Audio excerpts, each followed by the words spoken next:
This is the OTB Television Network.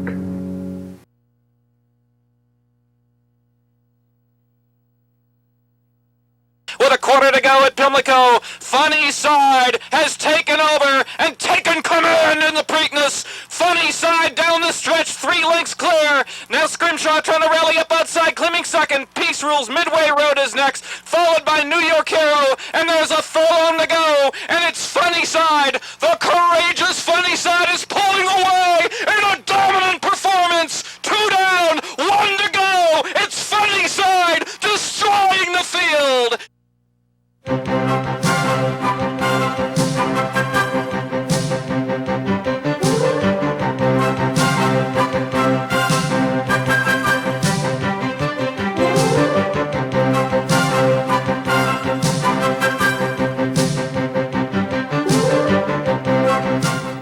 Good morning, everyone, and welcome to Down the Stretch. I'm Mark CUSANO. On today's Preakness Day edition of the program, we will welcome in a pair of special guests, both with legitimate Preakness starters, Mr. Jeff Bondi, who's got Sway Away, and Miss Kathy Ritvo, who will send out Mucho Macho Man. Analysis and selections for the 136 Preakness.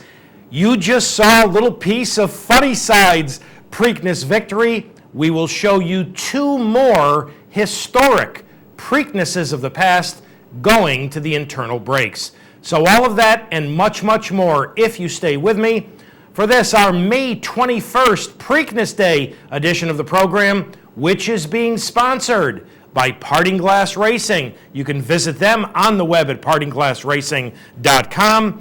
By Whitehall Stable, Jim Pippo and the folks at Whitehall, and you can visit them at whitehallstable.com, as well as Bloodlines Racing, and you can see them on the web at bloodlinesracing.com. Happy Preakness Day, everyone, and the word from Baltimore as far as weather goes, and certainly in the last week here, this is something which has not entered our forecast very often. Mostly sunny and 81 degrees. Sounds pretty good. Main track fast.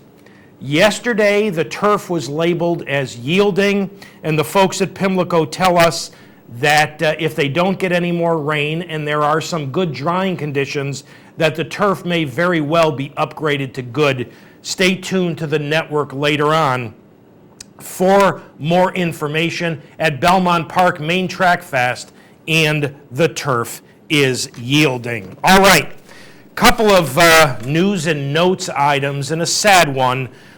Diane Carpenter, the only female trainer to have had 2 Kentucky Derby starters, died earlier this month of cancer at the age of 68. Diane first sent out Biloxi Indian way back in 1984, the year that Swale won the Derby, then came back with King Post 4 years later in 1988, and if I'm not mistaken, King Post ended up running second later on during the Triple Crown run in the Belmont Stakes.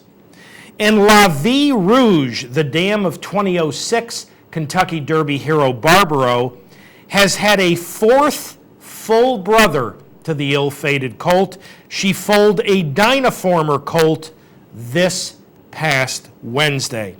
And finally, the Factor, one of the more interesting 3-year-olds of this class, having dominated the Rebel Stakes, among others, has suffered a hairline fracture of a rear ankle and will be sidelined for several months.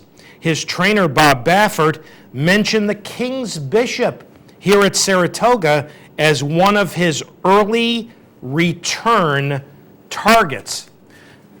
All right, first guest this morning trains the colt who was 21st on the list of 20 Kentucky Derby entrants. Might his forced bypass 2 weeks ago make him a live long shot in today's Preakness? Ladies and gentlemen, joining us live via telephone from Pimlico, the conditioner of Sway Away, Mr. Jeff Bondi. Jeff, Mark CUSANO welcoming you back to Down the Stretch. Thank you very much. Jeff, is he live this afternoon? How's Sway Away doing? He's had a very good week. He traveled well earlier in the week. He seems to have got over the track well and schooled well. We're very happy where we're at this point. Jeff, your feelings about not having gotten into the Derby, maybe from the standpoint of the Uncle Mo scratch situation, as well as the non-use of an also eligible list for the Derby. What are your feelings? I felt bad for some of our owners because they were up in age, some of those people, and you don't know how many chances you get again. I guess that would have been the only thing that I felt badly about, because I always feel that things happen for a reason, and you hope that your misfortune turns into your good fortune, and that's our mindset at this point. Jeff, do you think the extra time, not having been able to run in the Derby, you think the extra time will do him good? I really believe that the horse has made a big step forward from his time in Arkansas. He was playing catch-up early in the year to get on this trail because he'd taken some time off during last summer where these other horses had experience. He was trying to rush back onto the scene.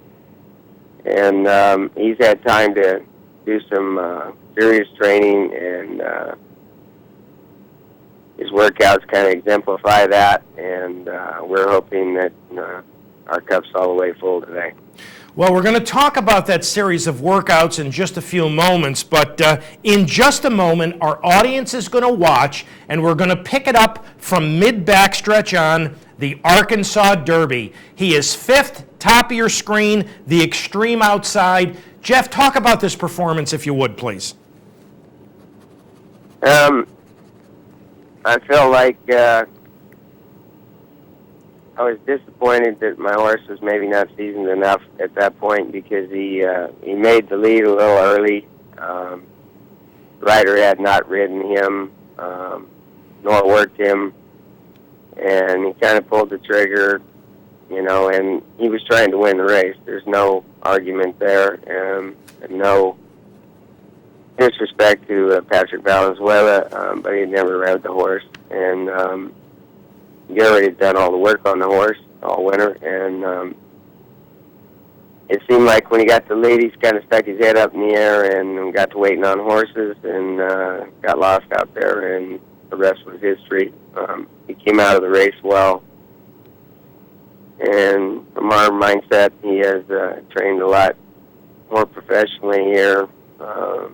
From that point on, he's had a very good time in Churchill and Derby Day. He worked like 111 and change. His last 2-3 works, he's come home in 35 and change the last 3/8. Those are the kind of things that, make a trainer feel good and like confident that you have the product, a real talent. All right, let's talk about those workouts for just a moment, Jeff. 3 6-furlong works, which I absolutely love.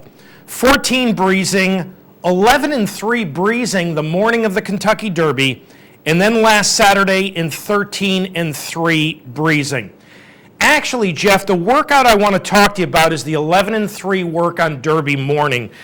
I seem to recall having read, and I don't remember if the quote was from your assistant trainer or the exercise rider. I don't quite remember, but he said something like he might not have done that work the right way or as professionally as the other two works. Can you talk about that for a moment? Well, our rider didn't show up to work in that morning, and the gal person for Wayne Lucas stepped in for us, and I was personally quite happy with the work. As I say, in his last three works, he's really rocketed it home, and that's what you want to see on a horse that's got to go a classic distance. Jeff, for the Arkansas Derby, you added blinkers for the first time in his career. Why did you decide to put him on that day? The horse kind of got his head up in the Rebel, was looking around. I kind of equate him to we call him the panda bear in our barn because he's like a big teddy bear. He's kind of a large guy that enjoys people. But on the racetrack, in a few of these races, when he's got to the lead, he's lost focus. And so we were just trying to get some more focus. And that was the main reason. And how do you think, overall he handled the blinkers that day? And will there be any adjustment in those blinkers for this afternoon? There'll be a little less blinker today. We've got him down a touch. And we're looking for, a top ride from Garrett. He knows the horse well. He worked him all winter. And we're just hoping they mesh and make it happen. Let's talk about, maybe the ideal trip. You've got two speed horses drawn immediately inside of you in Flashpoint and Shackleford. You've got a couple of other speed horses immediately outside of you in Midnight Interlude and Dance City. Where would you like to see Sway Away going into and coming out of that important first turn? Where would you like to see he and Garrett situated? Pace makes the race in all races, and the human element a lot of times supersedes the horse's natural instincts. So I never try to handcuff a rider. I hear too many times people say, I want you 3 lengths back here, 2 lengths back there. The horse stumbles leaving the gate, gets left, whatever may happen. You get bumped at the brake. We just want our horse to be, in his confident cruise mode and make one big run. I don't expect the horse to be a long ways back by any means, but that's totally in Garrett's hands when the door is open. That's what you pay those guys the big bucks for, is to make the correct decision. Jeff, you touched upon this very briefly earlier. Is Sway Away a better colt or a more focused colt now going into the Preakness than he was 5 weeks ago going into the Arkansas Derby? I totally believe he's a much better horse coming into this race than any race he's went into. The time off has done him well. He's picked up weight. He's put on muscle tone, and his works have been very crisp. Well, that sounds good. Before I let you go, one quick question about Road Ready, who you've got in this afternoon's Chick Lang, the 6th race. How's he doing? That horse, I feel like pinching myself because it's rare that you walk in the same day and you have 2 horses that have trained, really at the top of their game for over a month, right on the same day. And the horse is training outstanding. As you can see, the last 2 works were very strong. We paid in our world a lot of money for that horse, and he rewarded us with his layoff and came back and won a stake at Oaklawn. And we feel like he goes into this race a lot tighter and really sharp. So we're hoping for a big day. Well, Jeff, as always, appreciate your time very much. Thanks so much for having joined us on this Preakness morning on Down the Stretch. And all the best later this afternoon with Sway Away in the big one and Road Ready in the Chick Lang. And we hope to be speaking with you again very soon. Thank you. I appreciate it. Jeff Bondi, ladies and gentlemen, the trainer of Sway Away. And we are up to our first break on this Preakness Day edition of the program. Thank you so much for having joined me. When I return back to Pimlico to welcome in the trainer of Mucho Macho Man, Kathy Ritvo. As we go to this break, the year was 1989, and the Preakness was run on this date, May 21st. A couple of things I want you to watch for. Maybe the most overlooked part of the 89 Preakness was the break. Remember, watch what happens to number 2 Easy Goer at the break. And also keep in mind that in all my years of watching and covering horse racing, and that encompasses a lot of years, Sunday Silence was unquestionably one of the fastest horses around turns that I've ever seen. And in the end, that probably made the difference. So we'll take a look at the 89 Preakness going to the break, and I'll be back with Kathy Ritvo right after these messages. We're ready to go, all in line. And they're off and pulverizing quickly, jumps to the lead. Houston on the outside in second, Dancel between them third. Northern Wolf on the outside is fourth, and Sunday Silence is right there and now fourth, moving up between horses. Passing the stands for the first time. Northern Wolf takes the lead by a head. Houston with Cordero on the inside, saving ground in second. Pulverizing has dropped back to be third. Then on the outside, it's Sunday Silence fourth. Easy Goer on the outside is fifth at this point, 3.5 lengths off the lead. Larry Snyder with Dancel at the rail is next. Then comes Rock Point, and 3 lengths back to the trailer Hawkster, who is 15 lengths off the leader, who is now Houston as they move on to the backstretch. The first quarter in 23 2/5 seconds. It's fast, but not that fast. Down the backstretch, Houston with Cordero leading the pack by 3 lengths. Northern Wolf is second, and now the Kentucky Derby winner. On the outside, Sunday Silence takes second, and here comes Easy Goer with a quick move on the outside with Pat Day. Going down the backstretch, it's Houston in front by a head. Easy Goer, the favorite, up to challenge. Sunday Silence between horses in tight quarters there. Back into third, Dancel is fourth, Northern Wolf fifth. Rock Point on the outside, sixth. Pulverizing has had it. He's back to seventh, and Hawkster hasn't started to run. Midway on the turn, Dancel on the outside to the front. On the outside, here comes Sunday Silence to challenge. Now they're heads apart. Sunday Silence with Pat Valenzuela takes the lead at the quarter pole. Easy Goer back into second position. Dancel coming on third in the stretch.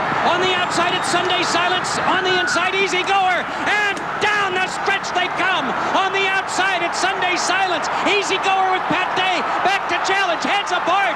Easy Goer on the inside with a slight lead. On the outside, Sunday Silence. The rest of them far back. Here's the finish of the Preakness. Sunday Silence and Easy Goer. Photo finish. Noses apart.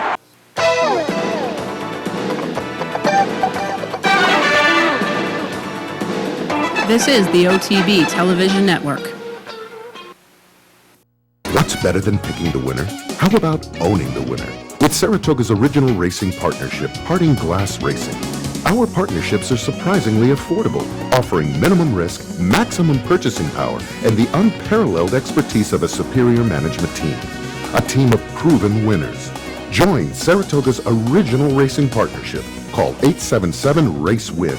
That's 877-722-3946. Or visit partingglassracing.com. Whether your horse runs like a champion or an also-ran, it takes money to own a thoroughbred. Bloodlines Racing brings owners together, spreading out the costs and risks associated with being a player in the sport of kings. Bloodlines breeds and races horses with elite pedigrees for a better chance to produce stakes horses, champion horses, world-class horses. At Bloodlines Racing Partnerships, we're about quality, not quantity, and you can be too. For more information, visit bloodlinesracing.com.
Welcome back to Down the Stretch, everyone. I'm Mark CUSANO. My thanks again to Jeff Bondi for having joined us, and I hope you enjoyed a look back at a sensational renewal of the 1989 Preakness. Our final guest this morning, well, her colt is coming off a very fine third just 2 weeks ago in Louisville, and maybe sitting on a move forward today. Joining us live via telephone from Pimlico, the conditioner of Mucho Macho Man, Kathy Ritvo. Kathy, Mark CUSANO welcoming you back to Down the Stretch. Thank you. Good morning. Good morning. Thanks for having me. Kathy, let's talk first about your Derby experience. As our audience watches some of the NBC video of the walkover, talk to our audience about what was it like 2 weeks ago for the Derby? It was amazing to be walking over with this horse that has just given me so much. I mean, he's given me a special part of my life back. And to have my children and my family with me was just, it was amazing. It was a great day.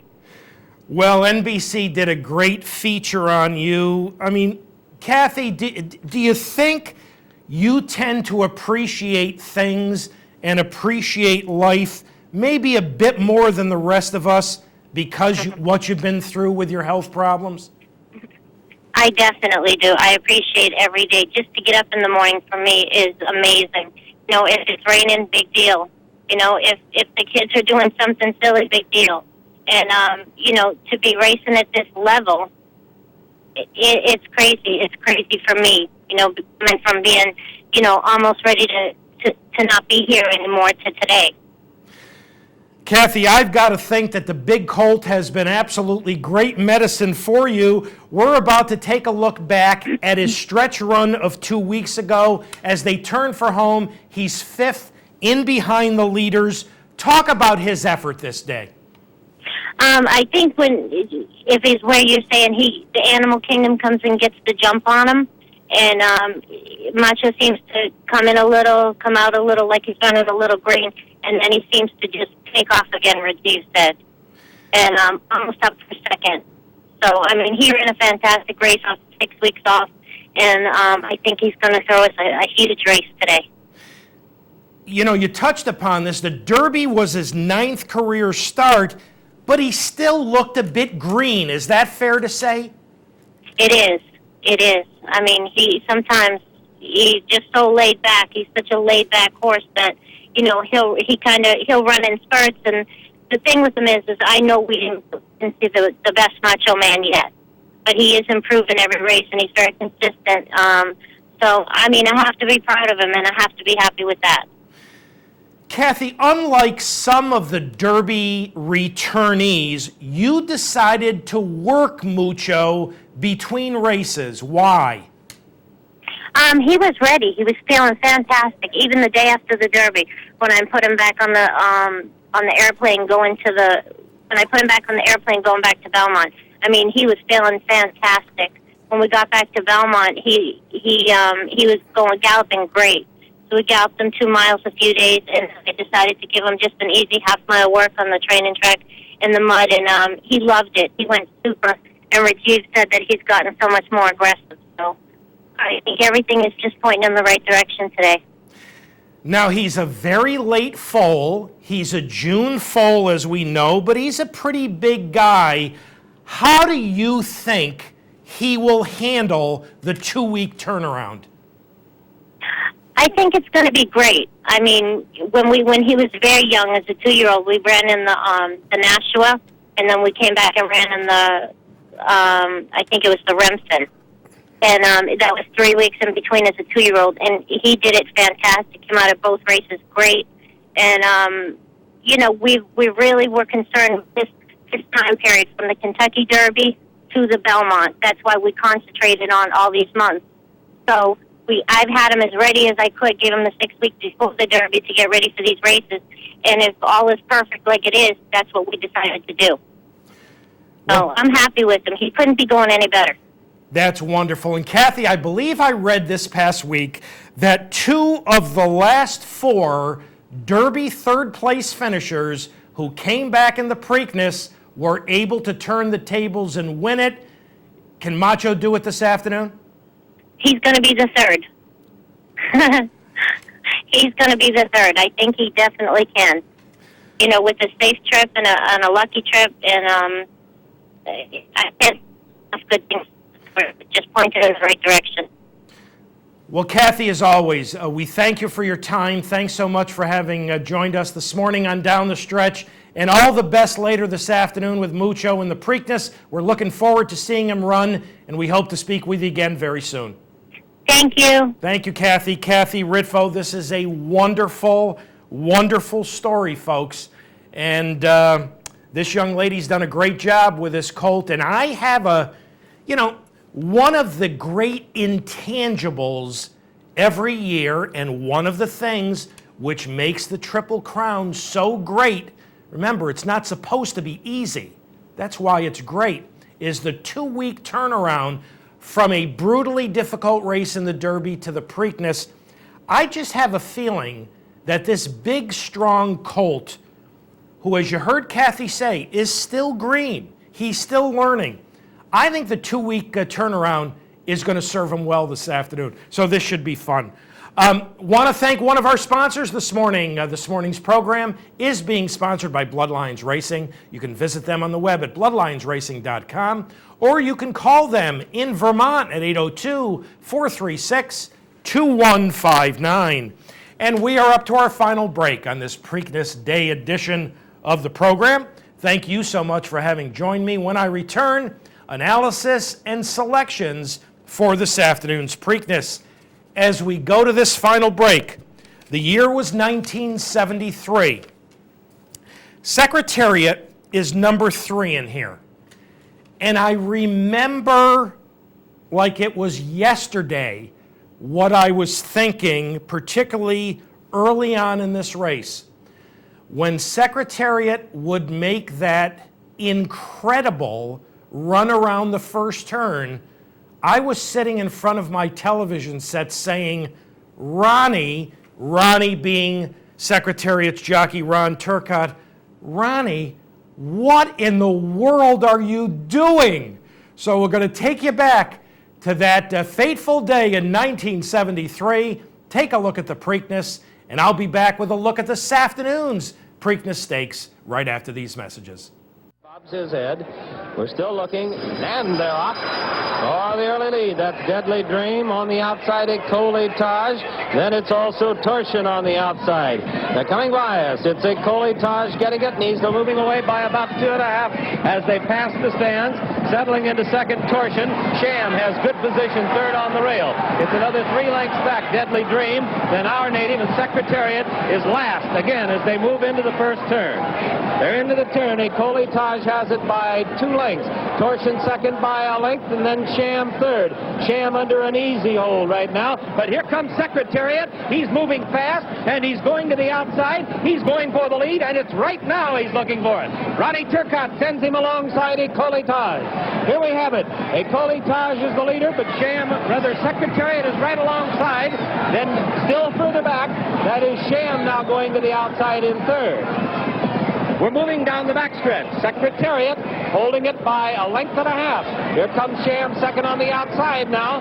Now it's Secretariat the leader by a length and a half with Sham moving into second. And it looks like a Colletage has had it, dropping back in third. Coming on in fourth is Our Native, and he's pretty close. Torsion fifth, and a trailer way back is Deadly Dream. They're on the turn. Here's the race, folks. Secretariat trying to hold it, and Sham is driving to get him. These two are beginning to open a few lengths as Our Native settles into third, and he has about 3 lengths on a Colletage. Head of the stretch, Secretariat 2.5. Sham under a strong left-handed whip, and he's making the run now, but it's still Secretariat holding on. Secretariat by 2 lengths. Sham driving second.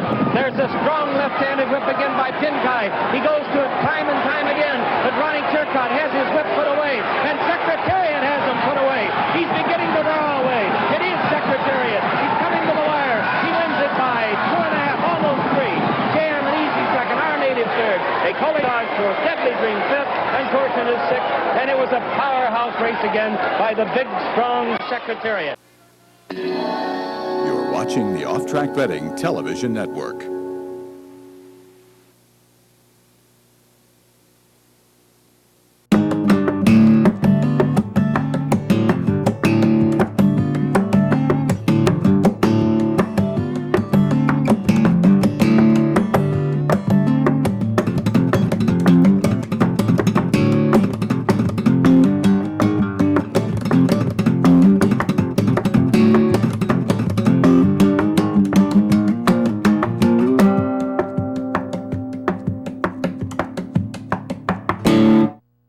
better than picking the winner? How about owning the winner? With Saratoga's original racing partnership, Parting Glass Racing. Our partnerships are surprisingly affordable, offering minimum risk, maximum purchasing power, and the unparalleled expertise of a superior management team. A team of proven winners. Join Saratoga's original racing partnership. Call 877-RACE-WIN. That's 877-722-3946. Or visit partingglassracing.com. Whether your horse runs like a champion or an also-ran, it takes money to own a thoroughbred. Bloodlines Racing brings owners together, spreading out the costs and risks associated with being a player in the sport of kings. Bloodlines breeds and races horses with elite pedigrees for a better chance to produce stakes horses, champion horses, world-class horses. At Bloodlines Racing Partnerships, we're about quality, not quantity, and you can be too. For more information, visit bloodlinesracing.com. This portion of the program brought to you by Capital Bets. For more information, go to capitalotb.com. Catch the excitement with Capital OTB online. It's now easier than ever with internet wagering at capitalotb.com. Wager online and get track odds, online contests, membership specials, and it's secure and fan-friendly. Whether it's a big stakes day like the Kentucky Derby, Belmont Stakes, Travers Stakes, Breeders' Cup, or just a great day of racing, wagering online at capitalotb.com is always simple and easy. Sign up today at capitalotb.com because your chances are better with Capital OTB.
Welcome back to Down the Stretch, everyone. I'm Mark CUSANO. My thanks again to Kathy Ritfo for having joined us, and I hope you enjoyed looking back at the 1973 Preakness Stakes, and I guess Ronnie knew what he was doing going around the first turn. It's just that I could use the word, the only reason I couldn't use the word never is because we just saw Secretariat do it, so I guess I have to say there's a move that you seldom, if ever, see successfully in horse racing. All right, time to take a look and at the field, and we'll look at the first half of the field for this afternoon's 136th renewal of the Preakness Stakes, beginning with number 1, Astrology, trained by Steve Asmussen, who's won 2 of the past 4 Preaknesses and will be ridden by Mike Smith, a highly consistent son of AP Indy. He ended his 2-year-old campaign with a perfect trip, no excuse second in the Kentucky Jockey Club. Was kind of rushed back a little bit this year, trying to get a 1 1/8 in the Sunland Derby. Came up a little bit short, finished second, coming off a second in the sloppy Jerome. Number 2 is Norman Bjornsson, trained by Chris Grove. Julian Pimentel will ride. 2 starts back, this colt looked good, finishing second behind Stay Thirsty in the Gotham at 47.5 to 1. Now this is a colt who had shown up to that point some tactical speed, but in the Wood Memorial when he drew outside, he was taken back to last. He finished a respectable 4th that day, and he is 30 to 1 in the line. I believe he was 30 to 1 overnight, and he's got a chance to outrun his odds. On to number 3, King Kanji, trained by Tom Albertrani, who won the Preakness in 2006 with Bernardini. Robbie Alvarado, who was replaced aboard the Derby winner 2 weeks ago, will be up. King Kanji, named for the late Kanji DeVito, the communications manager for West Point Thoroughbreds. Now, this colt is coming off a good third in the Bluegrass. Prior to that, finished first in the Hollandale Beach on the proper surface, was disqualified to third. The only potential problem here, and I say potential because of what happened 2 weeks ago in Louisville, King Kanji has never won on dirt. His 2 dirt starts were both awfully bad, but they were at the beginning of his career as a 2-year-old. On to number 4, Flashpoint. Trained for the first time by Wesley Ward. For Peachtree Stable, Cornelio Velasquez will ride. 2 starts back, was an ultra impressive winner of the Hutchison, going 7/8 at Gulfstream. In his first 2-turn try in the Florida Derby, had the misfortune of drawing the extreme outside post. Folks, when you go 1 1/8 on dirt at Gulfstream, you get into that turn so quickly that the outside posts are at a huge disadvantage. He kind of broke outward that day, never made the lead, and finished 4th. It was a respectable effort. This afternoon, he draws inside of the other speed, so we will have to see. My guess is that Cornelio is going to certainly send him out of there. Number 5 is Shackelford, trained by Dale Romans. Jesus Castagnan will ride. A bang-up second in the Florida Derby 2-back, where he was beaten only ahead at nearly 69-1. Came back to set that glacial pace in the Kentucky Derby, the slowest 3/4 of a mile in 64 years. But chances are that had something to do, or an awful lot to do, with the condition of the racetrack. I thought Shackelford held in there gamely, finishing 4th, beaten 3 3/4. On to number 6, this is Sway Away. Jeff Bondi trains, Garrett Gomez will ride. Sway Away, 2 starts back, in his 2-turn debut, hit the gate in the Rebel Stakes, losing whatever chance he had that day. Now, I'm not sure anybody had a realistic chance that day, as the Factor took advantage of his talent and a very speed-favoring racetrack to win easily. They added blinkers for the Arkansas Derby, and Sway Away got bounced around in the run through the stretch the first time, was very wide, made kind of a premature 4-wide move going to the far turn, took the lead turning for home before he flattened out for 4th. He has since worked very well, 3 workouts at 6 furlongs, and in each of them galloped out 7/8 of a mile. Number 7 is Midnight Interlude. Bob Baffert, who has won 5 Preaknesses, including last year with Looking at Lucky Trains. Martin Garcia, who rode the Preakness winner last year, will be up. Midnight Interlude went from winning a maiden race 3 starts back to winning the Santa Anita Derby. And he overcame some trouble that day, winning at Santa Anita. In the Kentucky Derby, he got money. He was 9-1. But Victor Espinoza, according to Bob Baffert, restrained him a little bit too much early. The lightly raced colt did not appreciate that. And today, with Martin Garcia up, and having drawn outside all of the speed, with the exception of Dance City, look for Martin Garcia to send Midnight Interlude out of there right at the break. Now, the second half of the field begins with number 8, Dance City, trained by Todd Pletcher, and Ramon Dominguez will ride. This is a lightly raced son of City Zip. You know, when I think of City Zip, I don't really think of classic distances, but Dance City has raced awfully well during his brief career. He broke his maiden going 9 furlongs, and that's a bit rare.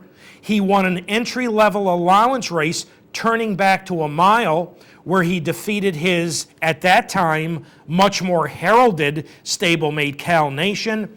Then in the Arkansas Derby, with Javier Castellano not only riding Dance City, but doing his best impression of Angel Cordero, and riding the favorite, the Factor, as well. Dance City attended a very quick pace, and I thought held in there very gamely to finish a fine third at 29.5 to 1. He is drawn outside all of the other speed today.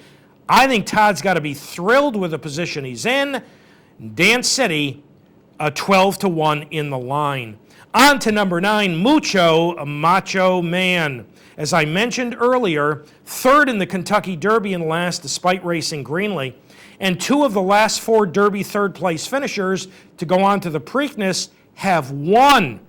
Mucho Macho Man was coming off a 6-week break when he ran in the Derby, having run third in the Louisiana Derby after losing a shoe. Now, interestingly, the last 3 races this colt has run in have all featured rather conservative pace scenarios. Well, the pace scenario is going to be quicker today, so he might be a little farther back than a lot of people think, but I think that 2-week turnaround could do him some good. Number 10 is Dialed In. Trained by Preakness winning trainer Nick Zito, Julian Leparoux will ride not only the beaten favorite in the Kentucky Derby, but he was never a factor. In fact, he never lifted a leg for the first 3 quarters. Now, obviously, a one-run closer like Dialed In needs a pace. He got that pace set up in the Florida Derby, he got that pace set up in the Holy Bull, and he won both of those races very nicely. There are no guarantees in racing, although I can come about as close to a guarantee as I possibly can that the 3/4 mile fractions this afternoon will be a lot faster than they were 2 weeks ago in Louisville.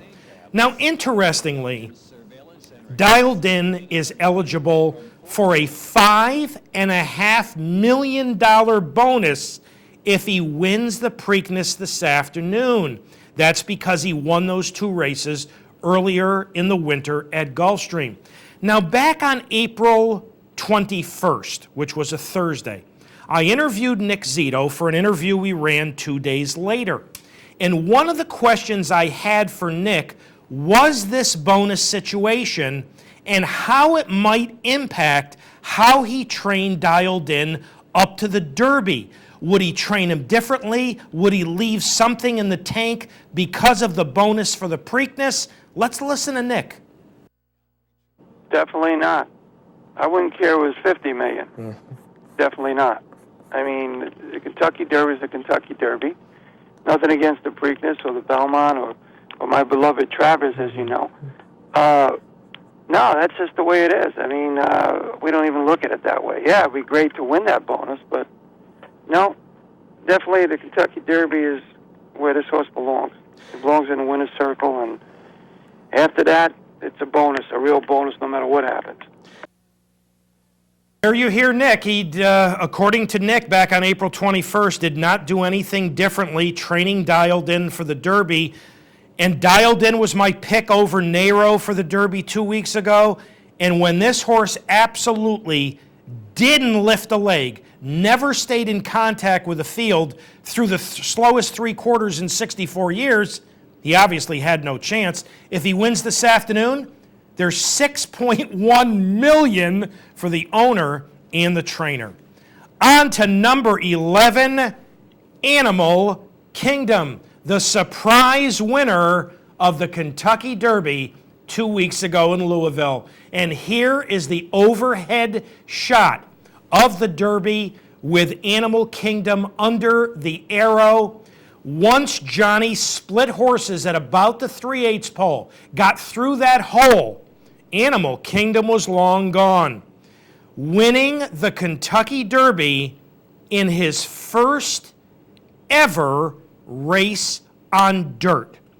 Now, this colt ran well on grass. He was beaten only ahead by Powhatan and County on the grass in his 3-year-old debut at Gulfstream. It was a very nice effort. Came back and sat a good trip and ran very well in the Spiral Stakes on the synthetic at Turfway. But his performance, which you just saw a piece of in the Kentucky Derby, was far and away better than any of his other races. Looking at his pedigree, you don't see very much dirt in there, but it didn't matter on the first Saturday in May because he absolutely dominated the Run for the Roses. Number 12 is Isn't He Perfect? And Edgar Prado will ride, and Isn't He Perfect? I was scratched from the Peter Pan for this spot, and I really don't have much of an idea why, because he looks to be pretty much overmatched in here. He was 5th in the Wood Memorial and 5th in his most recent start in the Jerome. Number 13 is Concealed Identity. He is trained by 80-year-old Eddie Gaudette, and this is the first Preakness for Eddie Gaudette. This must be an absolute thrill. Sheldon Russell will ride. Now, Concealed Identity has won his last 2 starts. He won an entry-level allowance 2-back over the Pimlico Strip, and then he upset the Federico Tessio in his last start at 7-1.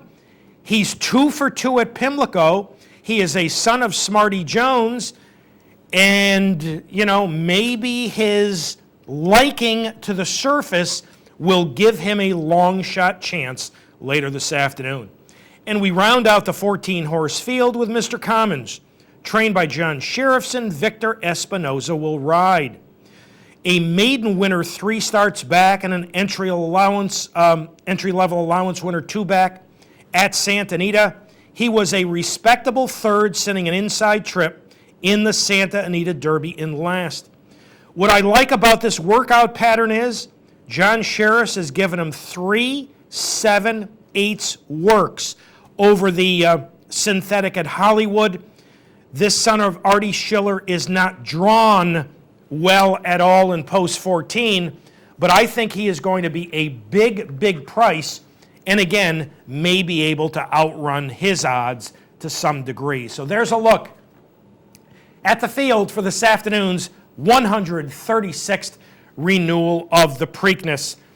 While I don't have a terribly strong feeling about this afternoon's Preakness, and that's because, to a great degree, this year's Derby is one of the most difficult for me to look back at and analyze. The pace made no sense, none whatsoever. I said to you on last week's show, in fact, I showed you a statistic, that it was the slowest 6-furlong pace in 64 years. And it's only 64 years because that year it was a slow racetrack. It didn't make a whole lot of sense to me that Animal Kingdom was able to run that well in his first ever appearance on dirt. Now, is it possible that dirt will end up being Animal Kingdom's best surface? Well, of course it is. But with me, you've got to kind of show me more than once that that was a true indication of your natural ability, particularly when you got nearly 21-1 2 weeks ago. And later on this afternoon, you're going to get somewhere between 8-5 and 5-2 on Animal Kingdom. Now, he may just be that much better than this questionable crop of 3-year-olds. But again, at that price, you're going to have to show me one more time. Earlier in the show, you watched the '89 Preakness with Easy Goer. And of course, every racing fan remembers the name Easy Goer. How many of you remember the name Lorenzoni? I don't see too many hands going up. Well, Easy Goer and Lorenzoni met once on the racetrack. Guess who won? It was Lorenzoni.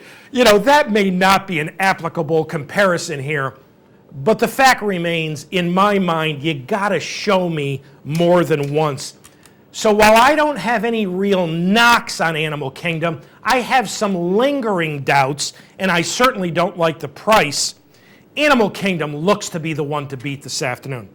I'm going to try to beat him with a colt who I think is sitting on a good race this afternoon, and that's Sway Away. I thought the Arkansas Derby was a very, very good prep race. Out of that race, Nero came back to run extremely well in the Derby. Arch never got a chance to run in the Derby. I mean, with post position, won. Alternation, who was no factor, zero factor at all in the Arkansas Derby, came back to win the Peter Pan. I think it was a good race. And I think Sway Away got the worst of it on a couple of counts.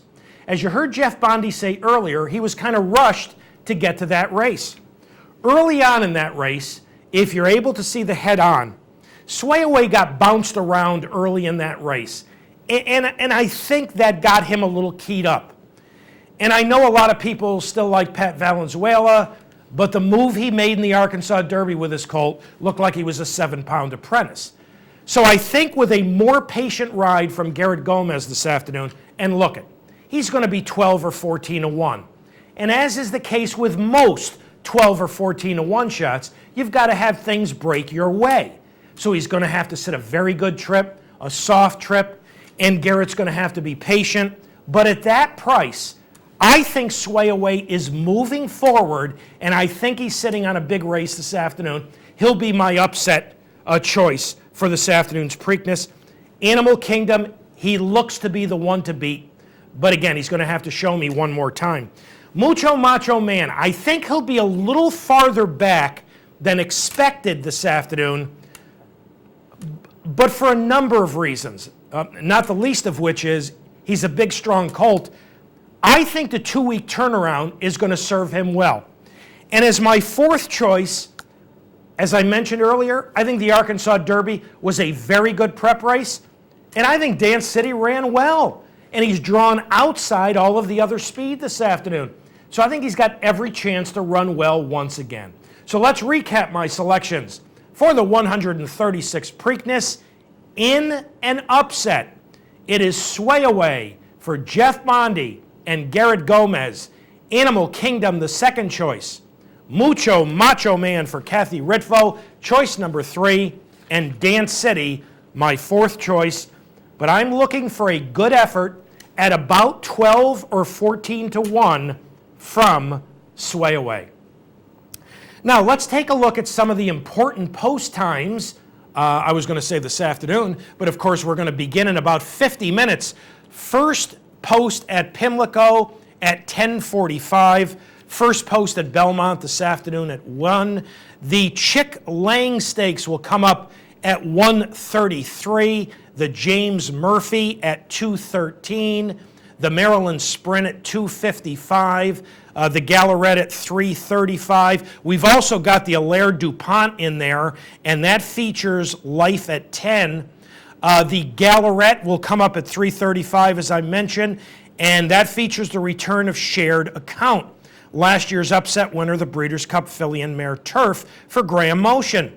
Now, 1 mile and a 16th is short for Shared Account, but if the turf comes up less than firm, which it will likely come up today, then that gives Shared Account a little better chance. The William Donald Schaefer features a part, looking for a repeat this afternoon. The Dixie at 5:06 features the return of Patty O'Prado. Looking forward to a grass campaign this year from Patty O'Prado. The Shuvi here in New York at 5:17, very short field. If Awesome Maria runs back to either of her last 2 races at Gulfstream, obviously they're all running for second money. And the 136th renewal of the Preakness at approximately 6:16 this afternoon. So there are some of the approximate post times on the important races today. Now tomorrow, the important race occurs across the Atlantic, and it features the return of the great Goldie Kova. She will be running tomorrow in the Prix d'Ispahan, which is just shy of 9 furlongs, as she begins her 6-year-old season. This is the same race that Freddie had used to kick off her last 2 campaigns. Her year-end goal a fourth straight victory in the Breeders' Cup Mile. So it will be great to see Goldie Kova come back, and we will have that race for you on next week's show. Want to thank our emailers and letter writers this week. Alan, Kenny, thank you for that very, very kind letter that you sent. And thanks to Debbie. Michael's doing well. We're going to have dinner together pretty soon. And at that dinner, he's going to present me with my Kentucky Derby cigar, thanks to Mucho Macho Man. And for those of you who would like to correspond with us here at Down the Stretch, here are the ways in which you can do that. Through the United States Postal Service, Down the Stretch, Capital District OTB 510 Smith, Schenectady 12305, or electronically at viewermail@capitalotb.com. Time to once again thank this morning's trio of sponsors. Parting Glass Racing and Tom Gallo and Margaret and all the folks at Parting Glass. You can visit them on the web at partingglassracing.com, as well as Whitehall Stable, Jim Pippo and the folks at Whitehall, whitehallstable.com, and a new sponsor, Bloodlines Racing, located in Vermont, and you can visit them on the web at bloodlinesracing.com. Time to thank all the folks who helped get this week's show on the air. Pete Persico directed, and Dan Hayes and Brian Dorenzo. Pat Peretta, thank you, Pat, for all of your hard work. Our associate producer, Julie Hoxie, and special thanks to this morning's guests, Jeff Bondi and Kathy Ritvo. Folks, have a great Preakness Day. Enjoy the Preakness. Enjoy all of the fine racing from coast to coast here at Capitol. So have a wonderful weekend and a terrific upcoming week. And from all of us here at Down the Stretch, we'll see you next week.